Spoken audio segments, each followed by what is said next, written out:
بقولك ايه، يا ترى سألتي نفسك قبل كده ليه أغلب العلاقات العاطفية بتفشل رغم وجود الانجذاب العاطفي؟ خلينا نتكلم كده في كذا نقطة. في البداية لازم نبقى متفهمين ان الانجذاب العاطفي لوحده مش كفاية انه ينجح اي علاقة عاطفية. لازم يكون في نقاط تانية مع الانجذاب. طبعا الانجذاب مهم، لكن في حاجات تانية بتكمل الموضوع.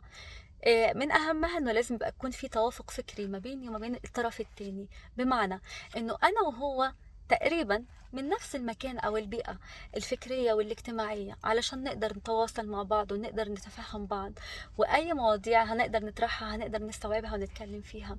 ثانيا لازم يكون في مرونة بيني وبين الشخص اللي قدامي. بمعنى إنه أنا مهما اختلفت مع الطرف التاني أنا قادرة أعبر عن نفسي، قادرة أعبر عن شخصيتي، قادرة أعبر عن مشاعري، أعبر عنها وأنا مش خايفة إن الطرف التاني ده ممكن يفهمني بشكل صعب أو مختلف، أو ما يقدرش يستوعب أنا عايزة أوصل له إيه. ما يبقاش الفكرة إن هو عايز يفرض رأيه عليا أو أنا أفرض رأيي عليه من غير تفاهم. ممكن يكون في بيني وبين الشخص اللي قدامي انسجام وكيمستري عالية جدا، بس الكيمستري دي مش كافية أبدا إنها تخليني أكمل معاه لو ما كانش في توافق فكري. لازم يكون في توافق فكري ما بيني وما بينه، مش بس الكيمستري تكون عالية. لازم يكون في مرونة زي ما اتكلمنا قبل كده، ان انا قادرة اعبر عن نفسي وقادرة اعبر عن مشاعري وقادرة احس ان اللي قدامي قادر يفهمني صح. الى جانب في نقطة مهمة جدا اغلب البنات بتقع فيها، ان انتي في البداية بتدي اهتمام زيادة عن اللزوم جدا، بتطلعي كل ما عندك من مشاعر من عواطف من أحاسيس، وده مش مطلوب منك في البداية. لازم تبقي تقيلة وركزة وتدي فرصة للي قدامك ان هو اللي يعبر وهو اللي يطلع مشاعره، مش انت اللي تبتدي تطلعي كل اللي عندك مرة واحدة، وفي الآخر هتتصدمي ان هو خد كل حاجة وما اداكيش حاجة، وده أكبر غلط. في نقطة تانية كمان مهمة لازم تبقي فاهماها، انه اي علاقة الشخص فيها بيبقى عنده شغف، بيبقى عنده رغبة، وبيبقى عنده في كده ايه، يعني نشوة انه انا عايزة اعرف عن اللي قدامي ده كل حاجة. فبالتالي هيبتدي يقضي وقت كبير معاكي، هيهتم بيكي، اتصالات، مكالمات، مسجات، طول الوقت مكالمات مكالمات. هو عايز يعرفك اكتر وعنده فضول انه يعرفك اكتر لانه منبهر فيكي.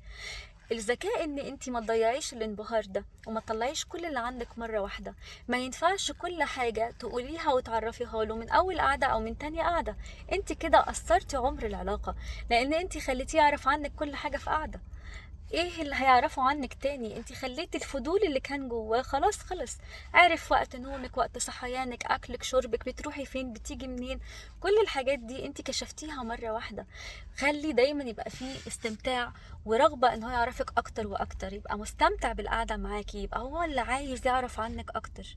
خليكي ذكية، اتصرفي بذكاء، لان كل ما ازديتي اهتمام، كل ما فتحتي الابواب كلها وعرفتي الباك جراوند بتاعتك وبتاعت اهلك وكل حاجه عنك، انت عرفتي كل حاجه. ايه تاني هيبقى محتاج ان هو يعرفه؟ انت كده خلاص قطعتي العلاقه. الى جانب اهم نقطه في الموضوع، لازم تبقي عارفه نيه الشخص اللي داخلك ايه بالظبط. هل هو مثلا داخل علشان عايز يتسلى، ولا هو داخل عايز يعمل صداقات وبس، ولا هو داخل فعلا نيته الارتباط؟ لان النيه هي اللي هتخلي الشخص ده يكمل ولا لا. الى جانب ان في نقطة كمان مهمة، انه لازم يكون عنده روح المسؤولية وعندك انت كمان روح المسؤولية. بمعنى انه انا قد العلاقة اللي انا داخلها، فانا مش داخل اتسلى والعب زي ما قلتلك. انا عندي مسؤولية ان انا اتعرف على الشخص اللي قدامي واقرب منه بهدف انه انا عايزه ارتبط، انا بستكشف علشان خاطر ارتبط، مش ان انا بضيع وقت وخلاص. لان احنا بنبني توقعات ما بتبقاش موجوده عند الطرف التاني. ممكن يكون اداكي اهتمام كمكالمات، حد بيرتاح معاه في الكلام، لكن ما وعدكيش بحاجه، ما صرحش بحاجه، لكن انت عماله بتبني ما بينك وبين نفسك توقعات مش موجوده اصلا في الطرف التاني، وعماله انت بتحاسبيه على الحاجات اللي جواكي مش الحاجات اللي هو عبر عنها.